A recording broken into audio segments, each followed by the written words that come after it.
Hi Beckies, this is Beck and this is my Beccations.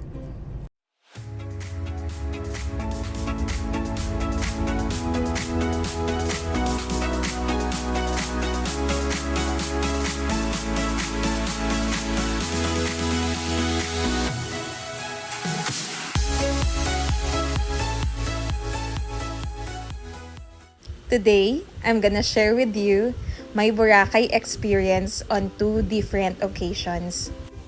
This beautiful hotel room is located at Bulabog Beach.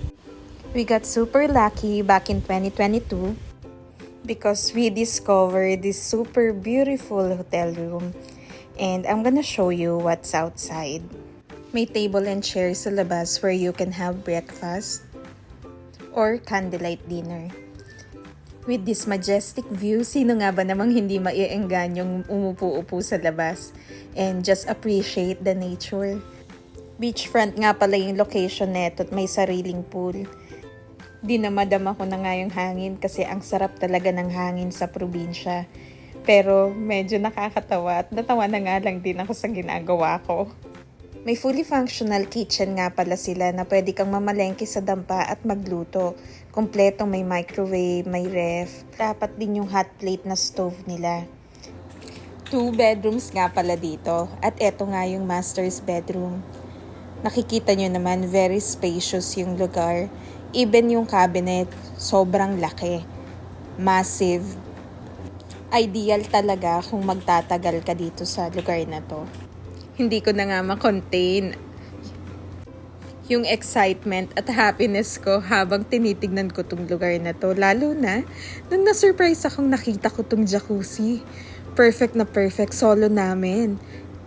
I really have a love for jacuzzis.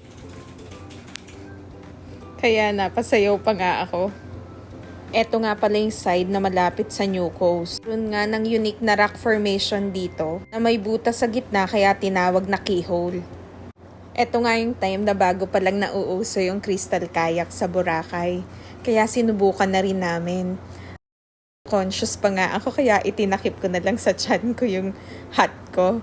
And naging okay naman sa tingin ko. Actually for self-consumption lang sana tong mga video ko. Pero eto nga dahil nagsusubok tayong maging vloggeries, pinakita ko na rin. Medyo nahilo-hilo pa nga ako. Grabe yung mga island boy dyan. Ang lalakas nila talaga. Kayang-kaya nilang paikot-ikutin yung kayak. Moving forward, come 2023, bumalik kami sa Boracay kasi nag-enjoy talaga kami nung 2022. Dito nga kami kumain sa Joseph kasi nakita namin maganda yung review. Pero sa atin, Josefe lang yan. Ayan nga, nagtimpla na ako ng sausawan. Kasi binigyan nila kami ng bread basket. Yung sausawan, vinaigrette yon at saka olive oil. Yung tinapay, hindi ko sigurado kung focaccia yan. Nakita nga namin sa kabiling table na performance level yung nagsiserve ng pasta. Siguro part na rin ng tourist attraction nila kasi majority ng kumakain talaga dito. Mga mananakop. Pero nakita nyo naman ang service. Servisyong totoo talaga dahil not 1, not 2, but 3 waiter or chefs ang gumagawa at talagang kinayas nila yung cheese sa cheese wheel nila. Ayan nga yung truffle kasi truffle pasta yung in-order namin. Hindi ko lang ganong sure kung pure ba yung truffle nila kasi wala yung strong flavor at saka yung aromatic talaga na hinahanap mo kung truffle yung in-order mo. Good for sharing nga pala to. Good for 2 to 3 persons kung hindi ganong gutom yung kasama nyo. Makikita nyo naman sa plating, nakailang roll. And you can only eat so much truffle pasta kasi medyo nakakaumay sa sarap. Umorder din pala kami ng isa pa sa bestseller nila, prosciutto pizza. At ayan nga, pinalahat na namin yung truffle sa ibabaw ng pasta kasi gusto talaga namin yung lasa ng truffle. Though di ganong na-achieve yung flavor na gusto namin when it comes to truffle pasta. Pero ang achieve nila dito, good service. Nakita nyo naman, ang ganda talaga ng mga performances na ibinibigay nila in serving the food. Yun pa lang, okay ka na. Nabusog na mata mo sa mga performances. Pero eto na nga, moment of truth. Hinalo-halo ko na yung pasta para humalo na yung truffle. mas spread out na yung flavor niya. Titikman ko na nga. And approve naman. Kaya nga lang, pag sumobra ka talaga, nakakaumay. And time for prosciutto pasta.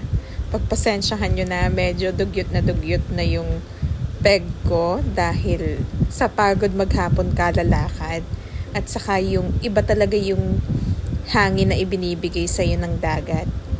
Pero approve na approve ang prosciutto pizza nila. Eto nga pala yung dagat ng New Coast. Noon wala pa ganong nagpupunta kasi sasadyain mo siya ng land tour.